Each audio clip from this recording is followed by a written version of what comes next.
out of the way, please. Everyone stay back there. Now stay back. Get someone to stop this thing. I can handle it.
Of the humanity.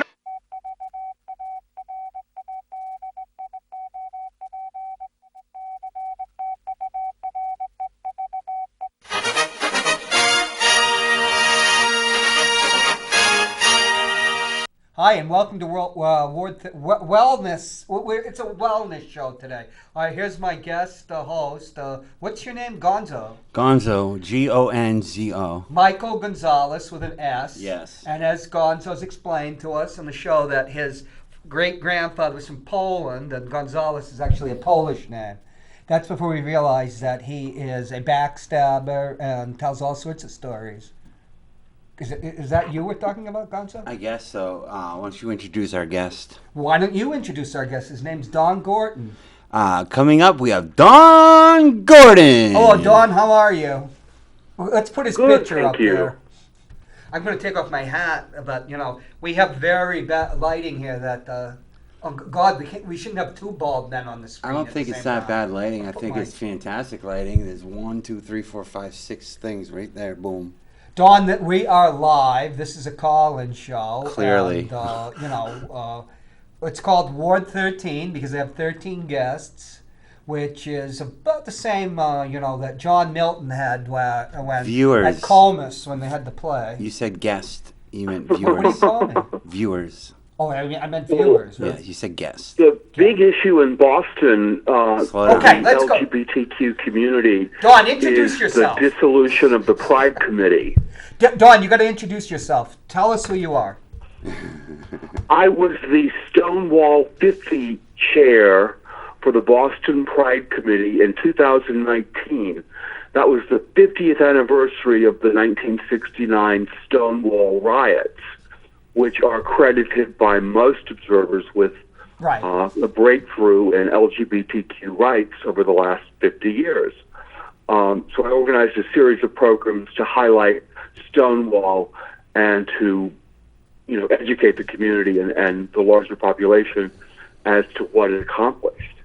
Well, you weren't you the head of the Massachusetts LGBTQ community for several years back? What was it, 10 years ago? I was the head of the Greater Boston Lesbian Gay Political Alliance from 88 to 93, and I'm still the chair of the Anti-Violence Project of Massachusetts. I have a question. But my interest in Pride has been long-standing. Yeah. And Gonzo it's wants something I got involved with as we passed the latest bill on Beacon Hill. Okay, we just want to have some background. I've known you since 1978. You were my roommate at college. You went on to Harvard Law at Boston University. You're the only one of the friends that hasn't been on the show, which includes Joe Petrucci, Tom Massengale, Mark Stern. Massengale? Yeah, Massengale. We were all at BU. That's funny. And I was the president of the College of Liberal Arts Government. When Joe was it before, Joe's coming on again. Then it was Tom, and then it was Don. And that was... I wouldn't say that was in the beginning, the late 70s, the beginning of the gay rights movement, because it started in the 50s and 60s. Yeah. But certainly it was a different era. And Stonewall was 69. 1969. And we were only 9 years out from Stonewall when we met. And at the time, when we were first at BU, Mike Dukakis had lost re-election, but then he became governor again. Yeah, Dukakis. He was the... He did. And Ed King ran on a platform calling for no special rights for lesbians and gays. Right. And Governor King, who won in 1978, was a conservative Democrat who later became a Republican and was an opponent of gay rights. And the gay rights bill, as it was subsequently adopted, was pending in the Massachusetts legislature from 1973 forward to 1989. So, and then with Mike Dukakis opposed adoption by gay parents, right? He's foster care. Adoption foster was care. separately legalized by our Supreme Judicial Court. Okay. But he opposed gay and lesbian parents for foster children. I wonder if that came from a policy that basically blocked us from having any kind of participation in foster care. Right, and now we're talking about Mike Dukakis, who was Mr. Liberal with a big L. Right. His defeat in '88 gave the word liberal, to this day, a bad John, let me connotation. But just saying, his feelings as a liberal weren't out of the mainstream at that time. And the idea of gay marriage back even, in the 80s and even the early 90s was something. But he's talking about gay fostering, and I wonder if that comes from a personal experience, because that's weird for a liberal to have that stance. You mean Dukakis? It's weird for him to say that specific thing. Who? Dukakis. Well, no, we're talking about when Don and I... Why would he fight for that, though? When Don and I met freshman year at Boston University, Anita Bryant was famous. She had been a Miss America or something and a singer, and she pitched orange juice. Yeah. And she came out against having open, as they use the word, homosexual teachers, because they would be recruiting students. But that's different than being a foster parent. Specifically, that's what Dukakis was saying? It's an evolution that's been... I wonder if he went through something or something. Once said to someone I know well that I've appointed gays and lesbians to positions in state government, but I don't want to know about it. So don't ask, don't tell. Yeah. He was at some distance, shall we say, from the cause of lesbian and gay civil rights in the 1980s. It's not very liberal. So that's when he instituted the policy in 1985, and it was heavily criticized. And then it was repealed by Governor Weld in 1991. Okay, but it's part of the evolution of the gay rights movement. Evolved over the years, where they exerted the political power that even when we were at Boston University, I couldn't imagine the changes that have happened. But you went to Harvard Law School and you wound up on the top tax court in the Commonwealth of Massachusetts. And there's another governor who is part of your life. Do you want to talk about that, or is it too painful? Governor Romney. Governor Romney, yes. Now, Romney is now a respected statesman for his opposition to Trump. But back in 2006, he was running for president in the Republican primaries and was trying to court religious conservatives. And he accordingly terminated me as an administrative law judge, Right. and then had news of that run in Iowa. Right. So ahead of the Iowa caucuses. now I covered the 2008 primary in New Hampshire, and Romney. And I remember talking to you at the time. Romney was, portraying himself up here, which is the first state to legalize gay marriage by a legislature, and that he was gay friendly. But then in other states, they actually used you as a campaign issue Yes. as a wedge issue with the right-wing Christian evangelicals. And what was that over? What was the issue? Which I think nowadays people would be surprised about that. I think it was gay-related, and I think the gay marriage decision in Massachusetts caused such repercussions for Romney as the governor of Massachusetts that he felt he needed to push back. Well, yeah. And having an openly gay judge hearing gay marriage cases seemed a little too risky for his values. So I believe that's the reason I was drummed out, but I've never got an official explanation. Right, and Don was Harvard Law. I think you were replaced by somebody that didn't even go to law school as a judge, right? Didn't go to college. Becomes one of the big tax judges. But I think one of the other issues that Romney was capitalizing on was because, you were involved in gay activism, and of course part of that was an appeal to kids in high school and that who were having trouble with bullying, which we had that in New Hampshire. I remember teachers telling me about that in the 1990s. So yes, it was almost. I was co-chair of the governor's task force on hate crimes, appointed by Governor Wells, and one of the issues we zeroed in on was bullying. Yeah. We launched a study of bullying in 2002, and then we produced a report after Romney had fired me in 2008. And that was a best practices guide to how to stop bullying in your own school. This was when bullying programs were out of reach because of cost for most Massachusetts high schools. So do you think this was a do-it-yourself kit that gave schools the tools they needed to combat bullying. Right. Now, in 2010, which was after our 2008 publication, Massachusetts adopted a very comprehensive anti-bullying statute. Okay. And that caused a huge impact. There had been prominent suicides, and one of them happened in Springfield and lit a fire under the Massachusetts legislature. So at that point, they passed this anti-bullying guide. This anti-bullying law. So, I think New Hampshire has one too. I'm just going to say something.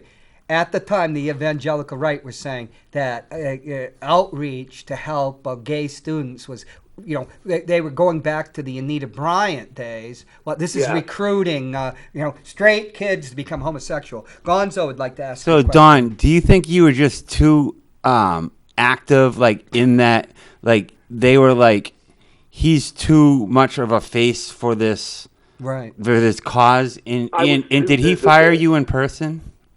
No, he didn't. I was appointed by Wells, and my term continued until Romney was in office, and then I was eligible for reappointment, but that did not transpire. Gotcha. He kept me on for 3 years, and then fired me. You were just too out in the community doing what you're doing, fighting for the rights, and then he didn't like that. You don't think? I was quoted in Bay Windows, which was the LGBTQ newspaper, and I was quoted in the Globe, and I was quoted in the Herald. So I was known as a prominent gay activist. Right. And gay activists were targeted at that time by the right wing. They felt that if you can appoint a closet homosexual, that's one thing. But if you appoint a gay activist, you're asking for trouble. This was the right-wing canard. Right. Now, I just want to add something about the Commonwealth of Massachusetts. When I told my father your position as administrative law judge, he was the original Hoppy. He says, "Oh boy, Don must be sitting pretty now. He must be taking $500,000 or $1 million on the side." I remember telling you that. You laughed. No, but it you does were not work that way. You were It does not honest. work that way. He's on the up and up. Probably in the old days. Throughout my career. My father remembers Massachusetts in the 50s and the 60s. I think he knew Howie Winter. Then. Where, or probably like Illinois, you probably still can buy your way out of a tax sag. But I thought that was so funny because my father heard. He says, "Oh boy, he must be doing really well." Hey, Don. Yeah. Don, what do you can't think? get away with that in Massachusetts today, but I wouldn't try. Right, Massachusetts has changed. We never a lot. processed the checks. We just said whether the money was owed or wasn't owed. And now, I just want to, Don, just establishing the people up here in Manchester and Gonzo, he was one of the most prominent gay activists in Massachusetts and the nation. No, that's a good, I'm telling you, if you're on the right, that's a good reason to go after someone like that because they don't like people who are out there and doing their thing. And then to publicize it in Iowa. Mm-hmm. Oh, yeah. Do you think that there's a lot more... it didn't work out well for Romney in the end in 2008 because he didn't get the nomination. He's a fraud. And he's gay rights was seen as a flip-flop issue for him.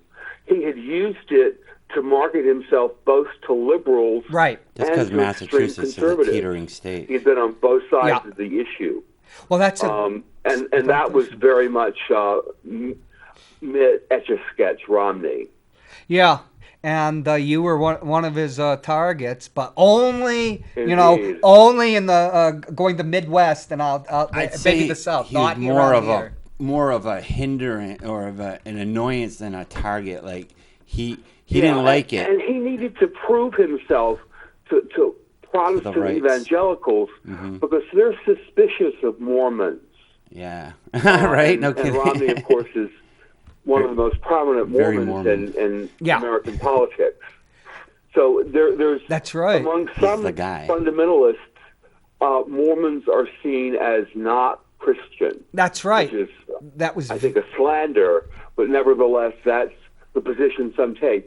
So Romney used gay rights as a bridge to the religious right to say, I'm against it too. See, look what I did. Okay, just two more issues, and then we'll turn it over to you.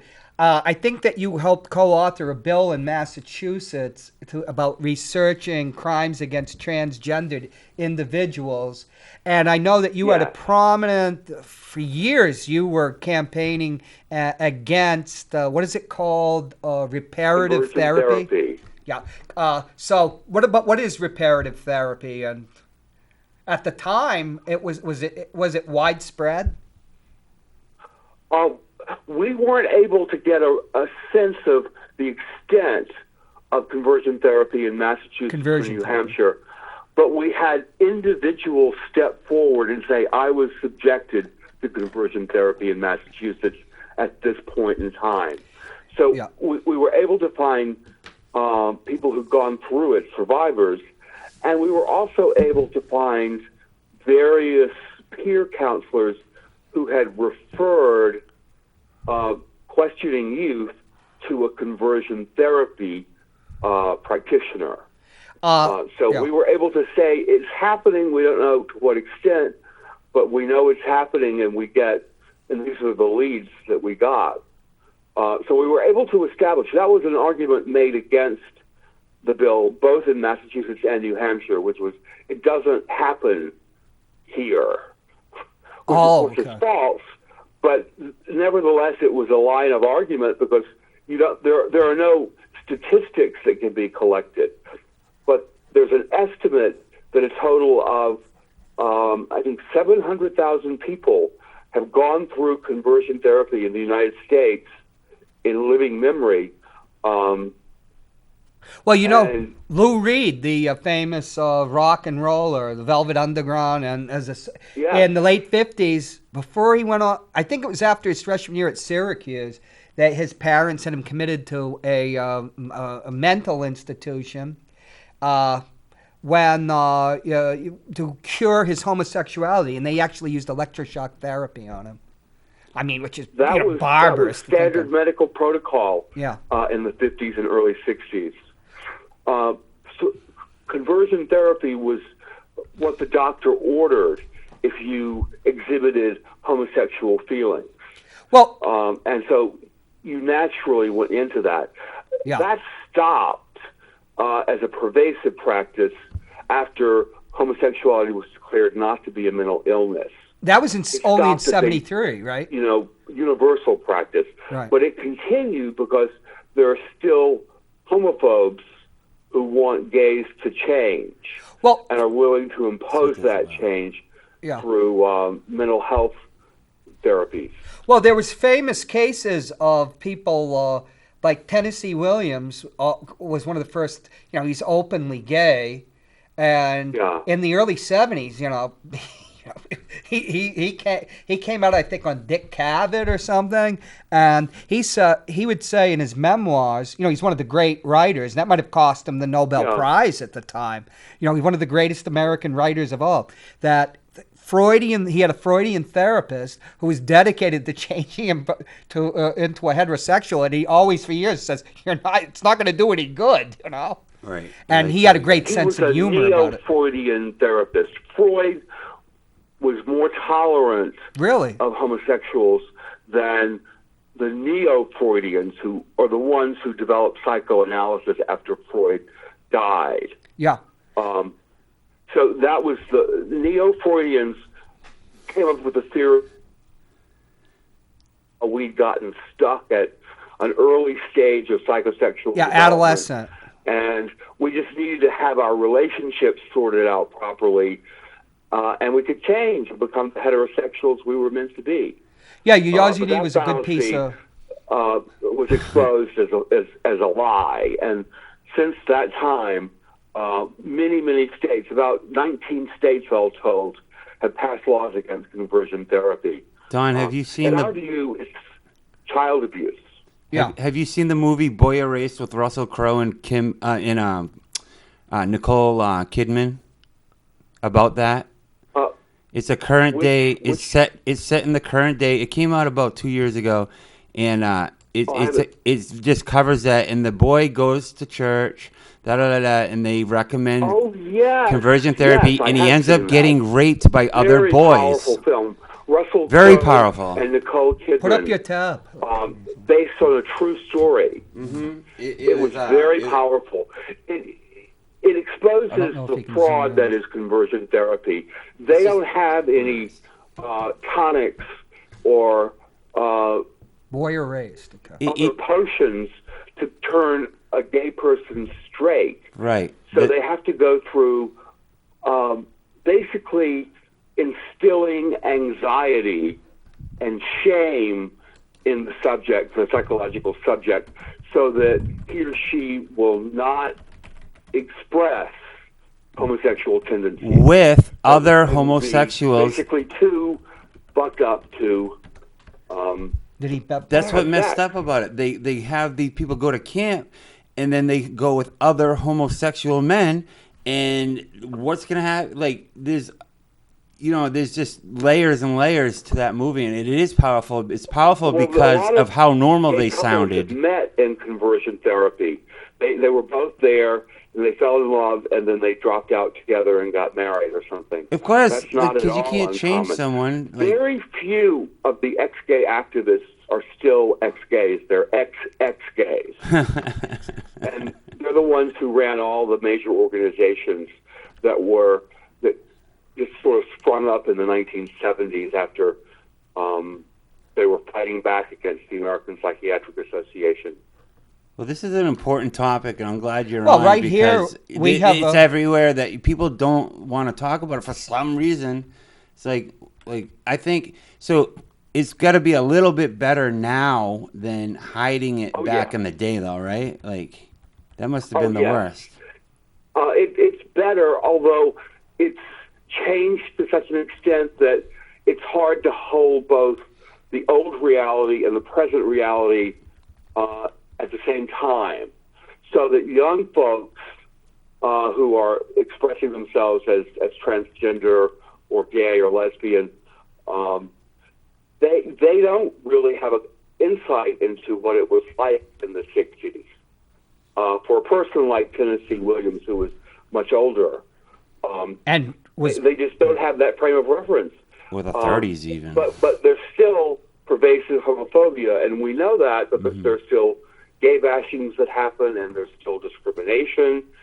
And the religious right has not really changed its views. They've just changed targets. They go after trans people now more often than they do gays or lesbians. Right, and you got to figure back in the day, it's the same ratio, but half of them couldn't be who they wanted to be. I think society has reached the point that very few people sympathize with trying to change somebody in so fundamental a way. The idea, it's kind of absurd. People have figured out that it doesn't work, and that's well established. It doesn't do what it says it does. It instills anxiety, and even in cases that I've heard of, it causes suicides. I actually got a report maybe about 10 years ago from New Hampshire, up in the North Country, a gay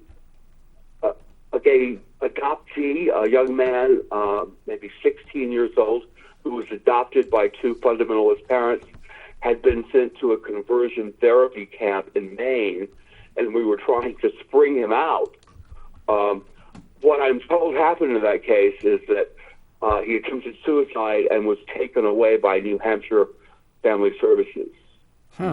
I remember a case. So it happens. It's a lot of stress. Just that they don't advertise it, and they try to keep it secret.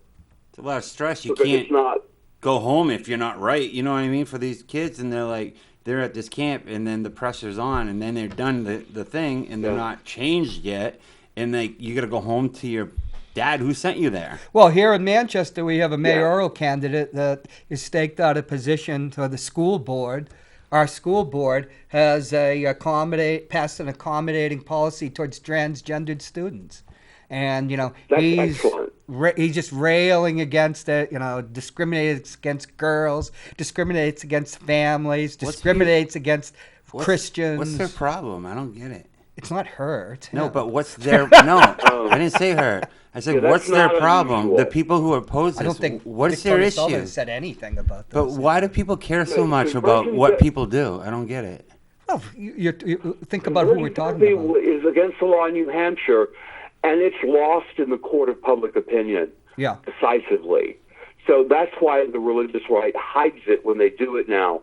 But increasingly they're exposed, and the leaders, the ex-gay leaders, they're all gay too. Had to conduct the therapy, the exercises, have mostly come out and accepted themselves.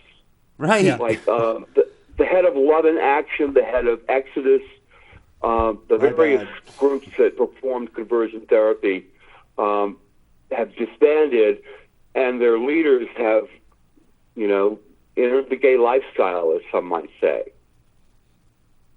Yeah, it's so there's no going back if you're gay. I mean, being gay is changing it. You can try, but you'll just make yourself neurotic. Being gay is mainstream. Where we're saying when you were a freshman through senior at Boston University, it wasn't mainstream. It was, and then it was still a marginalized community. It hadn't exercised its power yet. Then AIDS hit. I remember AIDS was originally GERD. What was it? The gay-related disease. I can't remember what GERD meant. Gay-related immune deficiency was what they GRID, not GERD. I have dyslexia. I've never heard that. Yeah, it was originally called GRID. Wow. And being dyslexic, GERD, I'm thinking, what the hell does that mean? Well, but Don, I got to give you some the credit. gay disease. Those were tough times. I came out in college, but my friends were by and large very supportive. And when I was elected to head the CLA Forum, I put gay rights on the agenda. Yeah. And the school press reported that I mentioned it at every single meeting of the forum, that Oh, I presided jeez. over. You remember So I've the been on Daily the firm News? for a long time. They always would have you with the Diet Pepsi. We used to get the worst. Stereotypical traits, yeah. We used to I get exhibit the a few worst. of those. And I was can't little, help it, but I love show tunes. and they always portrayed me as I was little Johnny Hopscotch because I stopped. I was only 5'4", and they'd have me bouncing along. Remember Johnny that Hopscotch. Linda I like Burke, the editor of the Free Yeah. Press. But oh yeah, because with Mike Ferguson, then remember we took some of that student money and gave it to gay organizations. I don't think Bannister, who was the Yes. dean, he did not veto that, did he? No. As long as No, it was they allowed political. that. Right. We had a concert with a famous lesbian singer from the day who is now passed away, but still remembered, Maxine Felsman. The student government paid for Maxine and her interpreter to perform at BU. Tom and I it must was have been a very stoned that well-received night. concert. Hey, let's show. Are you there, Brendan? Let's show a picture of. What was it? B. I think this is of you at Boston University with disco.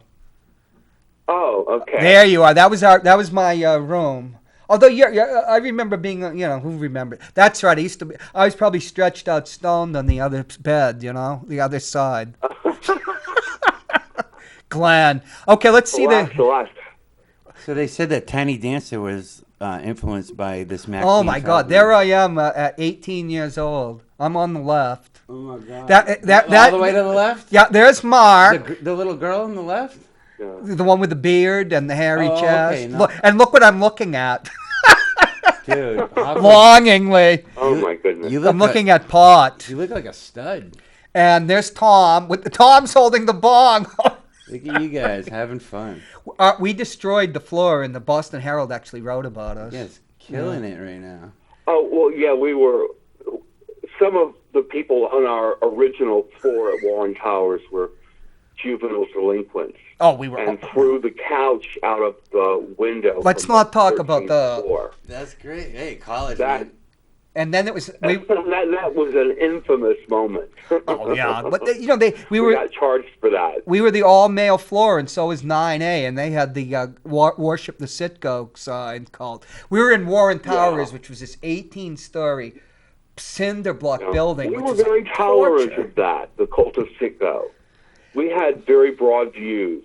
Yeah. So I found myself very accepted as gay at BU and then at Harvard Law School. But I did have, shall I say, encounters in both BU and law school. I was shoved by Really? someone I knew who had found out I was gay. And then an epithet was mentioned. But, I mean, it was something that almost could be written off as accidental, but it wasn't accidental because they said something. A But slur. that was so unusual, and it didn't really shake me up very much. Now you went into a big law firm after Harvard, and did you? Was and I there came out there. Was there anti-gay discrimination in the 80s against the gay lawyers? Oh, yes, indeed. Like Philadelphia? Yes, indeed. But I never experienced it myself. Oh, okay. I never experienced it at my law firm, which has since closed. The idea, but going into gay activism is another dimension, and I was doing that in the late 80s, and it's still a little edgy. Now, But I later wound up getting hired by Governor Well to work in tax. So I've since become a tax lawyer. was it Have you been or for- was it you or Hillary that was at Hale and Dorr? Was Hillary at I Hale was and at Dorr? Bingham, Dana, and Gould, Oh, okay. which is no longer in existence. Who bought it up? But it was a... Pardon? Did somebody Oh, buy they, it? They basically couldn't afford the high salaries they were giving to their recruited partners. They overcommitted to salaries. And in law, you're supposed to, basically kill what you eat, bring in the cases that you lead on. Rainmaking. And if you don't do that, the firm goes under. Hey Don, can I ask you a question? So you were in anti-bullying, anti-violence. Was there a specific incident of like a friend or yourself that made you just say, screw it, I'm going to commit to this thing now? The thing that really got me into this on a more or less full-time basis was the Supreme Court decision in 1986, Bowers versus Hardwick, where they said that gay people didn't have a right to privacy. Oh, that was the Georgia decision. It was the Georgia case, right. Yes. It happened in 1986, and it was a crushing blow. And I knew enough about law to know it was an unprincipled decision. Mm-hmm. So I decided to go into activism. And later that year, I joined the Boston Lesbian Gay Political Alliance and later became chair of that organization. Which took some guts back then. So that was your spark, though, that case. Yeah. Well, you never were somebody that was afraid of stuff. No, I give we I took give on you credit, sober, man. right? This is a topic, and especially back then, you are pretty much responsible for the laissez-faire attitude that it is now, if even that, more so now than before. But it's people like you got to pave the way. Somebody has to do it. Sounds like you were one of those guys. An indivisible agent in the massive social change. There's so many thousands and hundreds of thousands of people who have taken a personal step and come out to their friends and relatives and made an impression such that no longer were gays something unseen and unheard and loathed, but we were your friends, family, and neighbors. Even though it still is, unfortunately. That changed a lot of people's outlook. More so now that it's accepted. But but unfortunately, it's. I would say, would you agree with this? That there's about half and half that haven't come out, unfortunately, because of that stigma. We know there is a large percentage, but we can't put our finger on it. Roughly 4 to 6% of people at the polls, people voting, will tell an exit pollster that they are gay or lesbian. So roughly 1 out of 20. 4 to 6%. And we think that's on the low side because there are going to be some who don't want to disclose that. Or there are some who are in denial. Or some who just because of shame. Some who want privacy. Or want to come out, but they just can't. The people around them are so pressing and so unaccepting that they don't. And some are unself-accepting. They are homophobes because they resist their homosexual instincts. Well, there was always the trope of the self-loathing homosexual, you know. Do you think that's influence, though, that's making that happen? When you read the people are shameful of themselves. Well, when you read, that's because of the influence they're getting from. Well, when you read the literature, like when you read the gay literature, we're not talking about André Gide either. We're talking about the he was a Nobel Prize winner. Of course. Well, he knows who André Gide is. But we're talking about people like Reshi and them. You remember the novelists, the gay novelists of the 60s? They'd write about because they would only publish it. John Reshi, for example. Reshi, right. And they would write about being gay, but being hustlers. That's probably... And who wrote Midnight Cowboy? That was a good novel. I don't know if he was... that's similar to the... right. The John Reshi narrative. Right, although Reshi is I don't know who the screenwriter was. No, he was... But they had like this... self-loathing Reshi because of even amongst the gays they couldn't at the time connect with each other. That was mandatory. Right. Not even we fought for our rights in the 60s until Stonewall. Right, except for like the movie industry, unless they had to sacrifice somebody, or the theater where gays were accepted. Can you explain to me, like an 8-year-old would need to be explained to, what Stonewall is? Stonewall was a bar. Was that down on Christopher Street? It refers to a raid on a mafioso gay bar in New York in 1969. Back then, it was illegal to sell liquor to a known homosexual. No, that's true. That's crazy. Only the mafia would offer custom to the LGBTQ community, and Oh it my was God. very diverse That's in why those they owned days, them? like it is today. Right, and then when a district attorney like And then the Hogan police would raid them, because these were illegal gatherings. And that's what happened on the night of June 28th, 1969. And instead of running away, the gays massed in large numbers in Christopher Park in New York, and pinned the cops into the club and were about to set it on fire when the reinforcements in the fire truck arrived. And if you read contemporary accounts, Stonewall. Yeah, but you see, it was a shocking thing then, because if you read contemporary accounts in the Village Voice, where there was a journalist, a left-winger, that he's a left-winger, but he's with the cops and he's terrified because he fights up inside. He referred to the forces of faggotry. Oh yeah, they were always the term the Village Voice used to describe Norman Mailer. But they were pissed. But see, it was Good a for them. rebellion in a way. But That's awesome. So that's a famous thing it now. was more properly an uprising or a rebellion. It was not a riot because it had a focus and an aim, and it had lasting, tangible results. What it did is it spurred community organizing. We got our first really activist organizations that were willing to come out, march in the streets, and be themselves. Yeah. And that was unheard of. Isn't it funny That how the was most not famous done. how the most Then there was famous a- people out there are We the just ones that divided, resisted? and then time has changed. yeah, Don, what did you want to talk about the parade? I know you called me.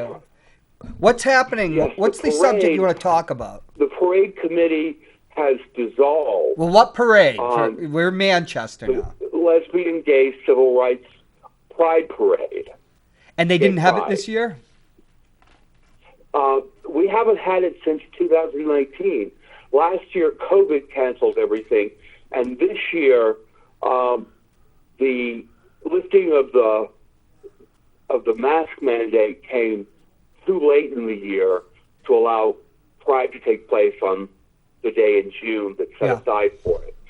So this was the largest parade of any kind in New England. But the committee has since dissolved. Why? And there's a question as to who is going to replace them. The former board of the Pride Committee was criticized for not showing sufficient sympathy for George Floyd after he was murdered in Minneapolis. They were felt not to be sufficiently alarmed by that horrible murder, and they lost the support of a lot of their volunteers, and they never had a black person on the board. Oh, wow. Which is kind of problematic. Yeah, that was problematic. So they came under heavy criticism, and they decided this year to dissolve.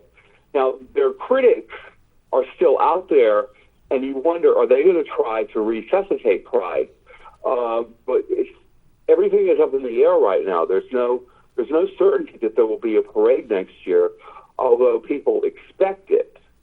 And people will be horrified if it misses a third year. Yeah. I mean, COVID has been enough of a wet blanket, already. How important is so that? Hopefully we can work this out. It's a task for community organizers. It's annoying that the whole left umbrella, like, you have to believe in everything or nothing. Like, you guys get thrown into the left umbrella, and there wasn't enough sympathy for the George Floyd murder, so now you had to dissolve the It parade. was one of those moments. But it's like There are a lot of everyone leftists has an in the gay agenda community. almost. It's like, And there are a lot of people who had strong reactions, especially younger people, younger LGBTQs, had really strong reactions to the George Floyd murder. I did too. of course. I saw. I've been an advocate against police abuse for many, many years, and I saw Police that arrest that gays. it was. I thought it was first-degree murder, not second-degree murder, because I thought he had enough time to form criminal intent in the 9 minutes his Yes. knee was He thought about what he was doing. For Yes. his body. So I would have to say that the LGBT community, far and wide, was appalled by the George Floyd murder as if he had been gay. It was a very distressing set of events because we've been killed by the police in the past, and there are episodes of that are documented in some of the histories of the time. Basically someone taken into custody and dying because they hit their head on a booking table. Mm-hmm. Well, getting to the parade, there's just a thing of reckoning through all organizations about diversity, and it's also a generational thing. Yes. It's not acceptable to have a non-diverse board of directors for an institution that includes everybody like Pride is supposed to. And we have, since, I guess the last 5 to 10 years, straight people show up to Gay Pride and march with us. And there are a lot of, you see this especially in New York, there are a lot of young straight couples that come to Gay Pride parades holding hands and march and shout the slogans with the others. Yeah. I've been to a Gay Pride parade, and it's great. Different, and it's generational. It's fun, too. Young people, and George Floyd could have been a victim of homophobia, and in the past might very well have been. So we see his case as our case. So you're reorganize. You're going to reorganize. You're going to be part of the process, and but the baton's going to be passed to a new generation. In Boston right now. Right. Yeah. We have a mayor's race, and we're looking to make true. sure that hate crimes law enforcement remains robust. Okay. Because hate crimes Good for really you. were the scourge of our existence for the 70s and the 80s. They drove people into closets. The movie Brokeback Mountain famously portrayed a hate crime that resulted in a murder. And that was just very shocking, but it was not uncommon in the 80s and the 90s. Well, Don, It's changed a lot, but it still happens.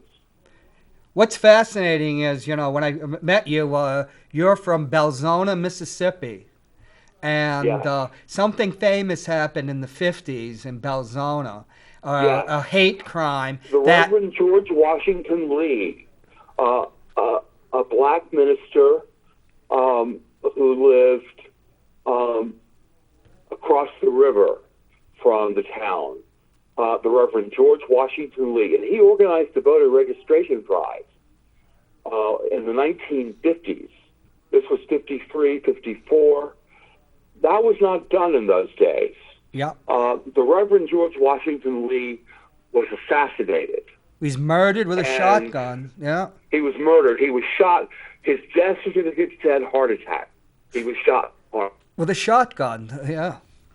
With a shot. And then in 1975, which was about 20 years later, my father pointed out to me a customer in his drugstore who looked like the years had been very unkind, who had tangled with karma a bit too many times.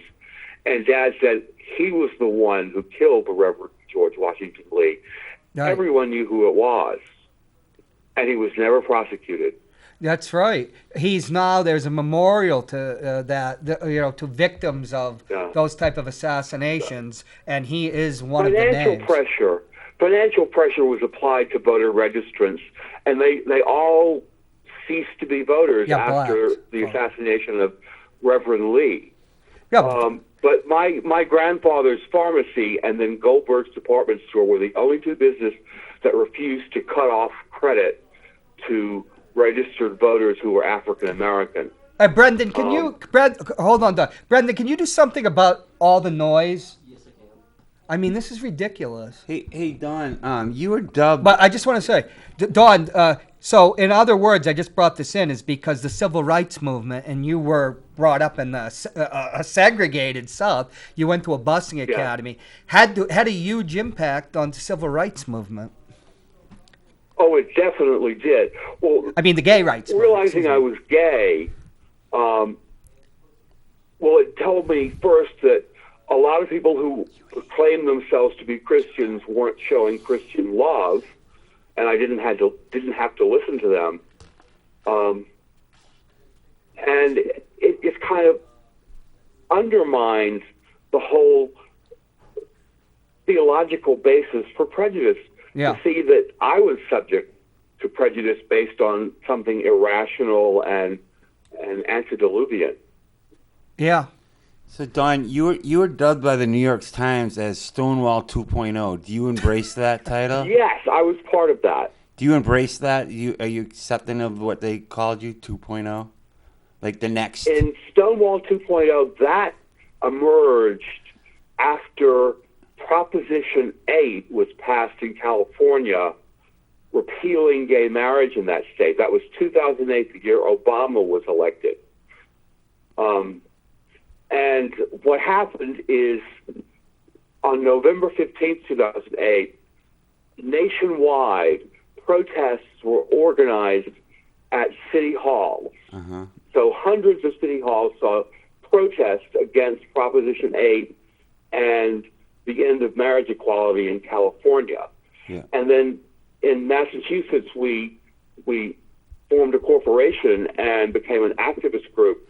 And the issues we worked on were transgender civil rights and bullying and marriage. Marriage was the main issue in those days. Yeah. We worked, for example, in New Hampshire to help New Hampshire pass gay marriage. Because Massachusetts wasn't the first state, but we did it through judicial decision. Yeah. So let me ask you a cool question here. What's it like to be a grand marshal of a parade? Well, it rained. It's got to be the best, It right? rained furiously when I was Grand Marshal. Because you're But Santa it gives you Claus a at the chance end of the to parade. Talk about the issues that matter, and I wanted to promote Stonewall since we were approaching, the 50th anniversary of Stonewall. And Stonewall is what gave rise to Pride celebrations, which have happened on every continent, including Antarctica. Well, Antarctica? So Gay Nice, Pride is good now for a them. worldwide A parade in phenomenon. Antarctica. That's cool. Yeah. Well, we only got a few more minutes, Don. Is there anything you'd like to say to wrap up? You're always welcome to come back. Last week we had a transgendered person on. She's running for alderman at large here in the city of Manchester. John, this is a great interview, by the way. Trans people have become increasingly visible, and they're doing that despite and to some extent because of the right-wing persecution. What they're doing in states like Florida or Arkansas is just appalling, basically denying medical services to trans youth. And then there's the whole issue of trans people in sports, which has been handled in sort of a homophobic way. It's a fair issue, but it's been treated as a homophobic litmus test by the right wing. Yeah, because I know some lefty, hard left women this is just male privilege, but that's actually more prevalent in Europe, it seems, Western Europe. But you're talking about the dialogues being quashed in the same old ways. Yes, absolutely. That's the right wing philosophy, and the antidote. Each and every individual person can make a difference by, if they're LGBTQ, coming out, or if they're straight, being an ally to an LGBTQ person. Now I think it's cool and widespread that there are gay and lesbian friends in most social circles. Yeah. I mean, it's hard not to be friends with a gay person in some parts of the world, like Provincetown, for example. Military intelligence, and there were a lot of gays. Field Station Berlin was a haven, because you're not going to get rid of people with that type of education. We are everywhere. Yeah, they were. Thankfully, even before Don't Ask, Don't Tell, you had commanders. This is an asset, and then That's how I met my would wife. leave people alone. In the military intelligence? No, I met my wife from my friend Keith, and her friend Keith as well. Oh, okay. Yeah. Well, Don, let's get you back and discuss some more issues. This was a great interview, And Okay. thanks for calling. And you can always have a forum here. Although we might become the Manchester It's been a pleasure. Okay. Nice to meet you, Gonzo. Yeah, you too, Don. I've been reading And about nice you. to talk to you, Hoppy. Yeah. We'll talk to you. You keep and up Mark, the fight. Mark, hello, Mark. Mark is watching right now. Hi, Mark. Another he is? 13A. You know, this is Ward 13. Maybe I named it after Ward 13. That's always been. It seems like a constant thing, right? Certainly an off number. Okay. The couch out the window was our. Well, let's not talk about that. Let's talk about it. We have 5 minutes. Yeah. I didn't touch that couch, and that's the God's honest truth. Oh, right hand. I swear to God. Okay, Don, we'll talk to you later. Take care. Okay. Yep. Have a good evening. Yeah, bye. Goodbye. Goodbye. Well, you're going to help me? That was Are great. you going to crash the radio show with me? I don't or know, you- but I'd like to recap that interview. That was a great interview, Cool. and you've been the last 3-4 weeks. You're bringing in some good guests. Finally. Hey, well, what the hell? I mean- Hey, let's roll the ending, and we might or might not be on Matt Connerton's All right. show. Check Take it out. care. Hey, can you?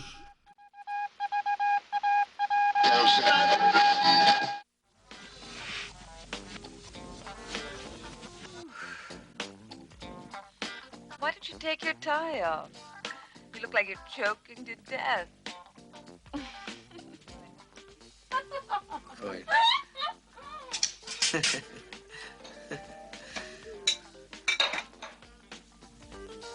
Oh, God. I remember in the newspaper, a man lost his arm in an accident and wanted to have it buried. He wanted to do what? Have it buried in a cemetery. He must have been nuts. The authorities refused. The arm was cremated, and that was that. What? They refused to give him the ashes. And if so, by what right?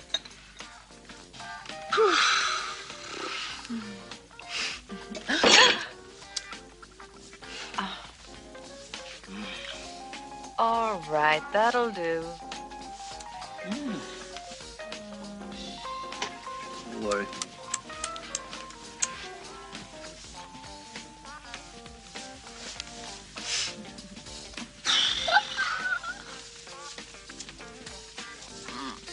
Tell me,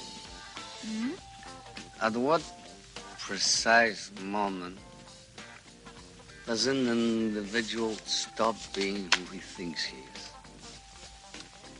You know, I don't like complications. Cut off my arm. Right? I say me and my arm. You cut off my other arm. I say me and my 2 arms.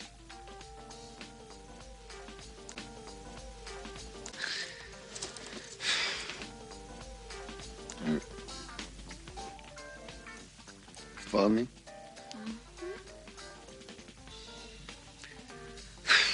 And now, if you cut off my head, what do I say?